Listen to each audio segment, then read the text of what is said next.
അപ്സര അല്ലെങ്കിൽ എന്നെ പറ്റി അങ്ങനെയൊക്കെ തന്നെ പറയുള്ളൂ. എന്നാലും താൻ എന്തുകൊണ്ട് എന്നോട് അങ്ങനെ പറഞ്ഞു? പറ. എന്നാലും ഇങ്ങനെയൊക്കെ പറയാമോ?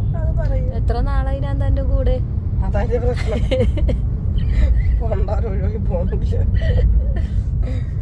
ഇടപെടണം ഗൈസ്, നിങ്ങൾ ഇതിൽ ഇടപെടണം. അപ്സര എന്നെ പറ്റി ഇങ്ങനെ പറയുന്നത് ഞാൻ ഒരിക്കലും വിചാരിച്ചില്ല. എന്നാലും അപ്സര ഇപ്പൊ എങ്ങോട്ടാ പോന്നെ? ഇതാണ് അവസ്ഥ. എന്നെ ട്രിവാൻഡ്രത്ത് വിളിച്ചു വരുത്തിയിട്ട് എന്നെ കുറിച്ച് പറയുന്ന കാര്യങ്ങളാണ്. എനിക്ക് പറ്റണില്ല, എനിക്കിത് സഹിക്കാൻ പറ്റണില്ല. ഇറക്കി വിടട്ടെ. ഇപ്പൊ ഈ സൈഡിൽ ഇറങ്ങിയ ബസ് കിട്ടും. ഇപ്പൊ നീ വെച്ച് പിടിച്ചാ ഒരു ഉച്ചയൊക്കെ ആകുമ്പോ കൊച്ചിയിലെത്തും. പിന്നെ എന്തിനാ എന്നെ ഇങ്ങോട്ട് വിളിച്ചു വരുത്തി? അപമാനിക്കാനോ? ഇന്നലെ വിളിച്ചു വരുത്തിയിട്ട് കുഞ്ഞു കുട്ടികൾ നോക്കണ പോലെ ഞാൻ കൊണ്ടുവരുന്നത്. കുഞ്ഞു കുട്ടികൾ നോക്കണ പോലെ മൈൻഡ് പോലും ചെയ്തിട്ടില്ല. വന്ന് വീടെത്തി ഞാൻ കിടന്നുറങ്ങി. അയാളെ ഞാൻ ആ പരിസരത്തേ കണ്ടിട്ടില്ല.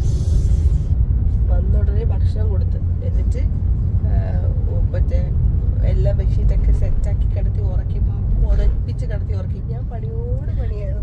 നീ വേണമെങ്കിൽ കയറി കിടന്നോ എന്നാണ് എന്നോട് പറഞ്ഞത്. എന്നിട്ട് പറയാനേ പുതപ്പിച്ച് കിടത്തി ഉറക്കി. എനിക്ക് മനസ്സിലാവണില്ല അപ്സര പണ്ടത്തെ പോലെ അല്ലേ ഗൈസ്. അപ്സര എനിക്ക് ജോലിയായിരുന്നു.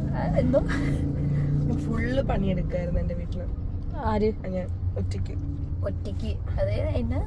എനിക്കറിയില്ല. എനിക്ക് എന്തോ ഭയങ്കരമായിട്ട് ഈയിടെയായിട്ട് എന്തോ അപ്സരയുടെ ഇപ്പൊ ഇറങ്ങിയ ഇപ്പൊ സിഗ്നലായി. ഇപ്പൊ നിനക്ക് നീ വണ്ടിയിൽ നിന്ന് ഇറങ്ങിപ്പോ ചാൻസ് ഉണ്ട്.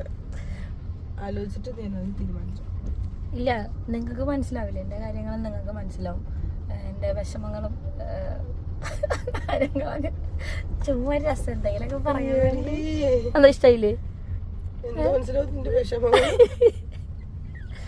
ഇവർക്കൊക്കെ എല്ലാം പെട്ടെന്ന് മനസ്സിലാവും എന്റെ വിഷമങ്ങൾ, എന്റെ സന്തോഷങ്ങൾ. എന്റെ സന്തോഷത്തിൽ പങ്കുചേരുന്ന ആൾക്കാരാണ്. തന്നെ പോലെയല്ല. ഒന്ന് പോയി കഴിഞ്ഞാൽ ഒന്ന് വിളിക്കുക പോലില്ല. ഞാൻ വിളിക്കണം, മോളെ എവിടെ, എന്താണ്, സുഖമാണോന്നൊക്കെ. അല്ലാണ്ട് ഇവിടെ നിന്ന് കൊച്ചിന്ന് എനിക്കറിയില്ല എന്തിനാ വന്നേ. പറഞ്ഞ കൂടി പോവാ. ഞങ്ങളൊരു ആയുർവേദ ക്ലിനിക്കിലേക്ക് പോവാണ്. അപ്സര പറഞ്ഞു നീ കുറെ ട്രാവൽ ചെയ്യണല്ലേ, അതുകൊണ്ട് നിനക്ക് റെസ്റ്റ് വേണം, ഒരു ഉഴിച്ചിലിന് പോവാ. അങ്ങനെ തന്നെ ഉഴിച്ചിലിന് കൊണ്ടാ വന്നതാ. എന്റെ മുത്താണോ ശരിക്കും തളം വയ്ക്കാനോ കൊണ്ടുപോയി. ബൈ, പിന്നെ കാണാം. ബൈ.